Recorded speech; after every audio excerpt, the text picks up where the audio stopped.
Salut tout le monde, bienvenue dans cette vidéo. Aujourd'hui, je vais vous parler de ce que je considère comme important pour l'apprentissage d'une langue. Mais d'abord, je vais me présenter pour ceux qui ne me connaissent pas. Alors, moi, c'est Luis Diego, je suis mexicain, j'ai 23 ans et j'aime l'apprentissage de langue. Je parle espagnol, anglais, français et j'apprends actuellement le portugais, l'italien et l'allemand. Vu que le portugais et l'italien sont des langues semblables et je parle espagnol et français, je me concentre surtout à l'allemand parce que je dois dire que l'allemand a une grammaire assez compliquée. C'est pour ça que je me concentre surtout à l'allemand. Alors, comme je vous ai dit, aujourd'hui, je vais vous parler de ce que je considère important pour apprendre une langue. Et aujourd'hui, je vais me concentrer sur le niveau B1. Alors, on y va. Alors, on commence. Actuellement, je suis encore B1 en allemand.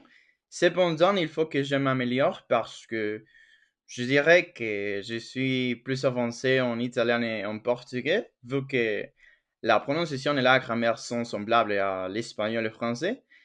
C'est pour ça que je me concentre sur l'allemand. Je suis encore B1, mais comme je l'ai dit, il faut que je pratique et que je maîtrise la langue jusqu'à niveau B1. Aujourd'hui, je vais vous partager des connecteurs que je considère assez importants pour l'apprentissage de langue. Alors, pour obtenir un niveau B1, je crois que la chose la plus importante, c'est de parler. N'importe quoi, mais seulement parler.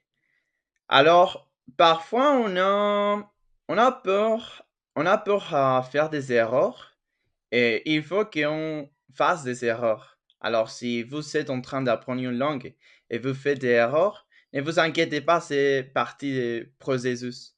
Alors, aujourd'hui, je vais vous présenter quatre connecteurs que je considère importantes et je vais lire les exemples en allemand et aussi en français.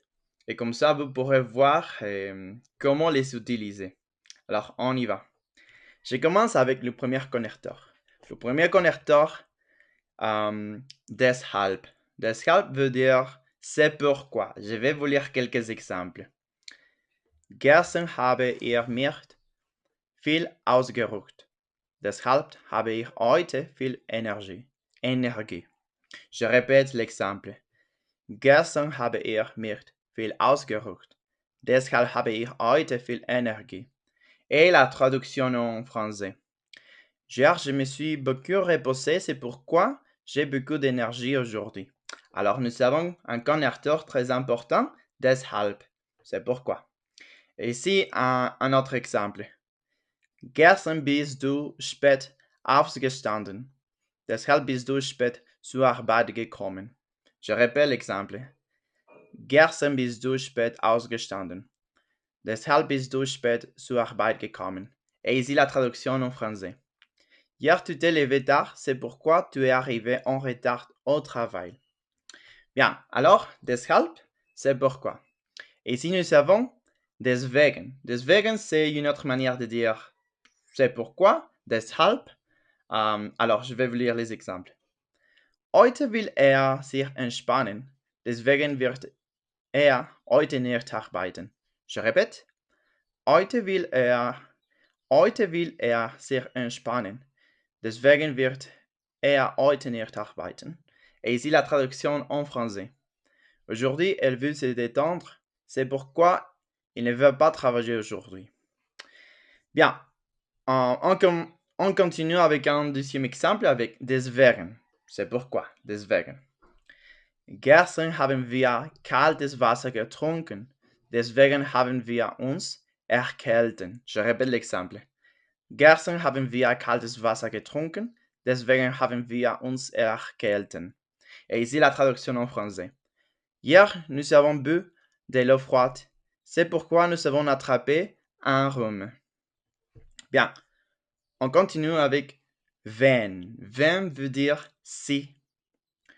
Wenn du Zeit hast, besucht mich. Je répète l'exemple. Wenn du Zeit hast, besuch mich. Et ici la traduction en français. Si tu as le temps, rends-moi visite. Bien, un autre exemple avec wenn. Wenn ihr euer Haus verkauft, werdet ihr viel Geld haben. Je répète l'exemple. Wenn ihr euer Haus verkauft, werdet ihr viel Geld haben. Et ici la traduction en français. Si vous vendez votre maison, vous aurez beaucoup d'argent. Alors, on continue avec damit. Damit. Damit, c'est pour que. Oh, seulement pour. Je vais vous lire quelques exemples. Sie bewährt sich, damit sie gesund bleibt. Je répète l'exemple. Sie bewährt sich, damit sie gesund bleibt. Et ici la traduction en français. Elle bouge pour rester en bonne santé. Et le dernier exemple. Ouais. Ich begleite dich nach Hause, damit du sicher nach Hause kommst. Je répète l'exemple. Ich begleite dich nach Hause, damit du sicher nach Hause kommst. Et ici la traduction en français. Je t'accompagne à la mission pour que tu rentres en sécurité. Bien. Alors ici, j'ai présenté quelques connecteurs A2, B1. Et moi, je crois qu'ils sont importants à mémoriser, à les pratiquer tous les jours et comme ça, on pourra améliorer son niveau. Bien. Moi, il faut que je pratique ces connecteurs parce que je suis actuellement en cours B1, allemand B1. Cependant, il faut que je parle la langue plus souvent. Et moi, j'essaie de pratiquer ces connecteurs tous les jours. Et comme ça, quand je parle avec mon professeur, avec mes camarades, je peux connecter mes idées avec ces connecteurs. Aujourd'hui, je vous ai présenté 4 connecteurs, mais dans une autre vidéo, je voudrais vous présenter autres 4. Alors, laissez-moi dans les commentaires quelles sont vos techniques pour l'apprentissage d'une langue. Je vous lis et merci beaucoup. On se voit.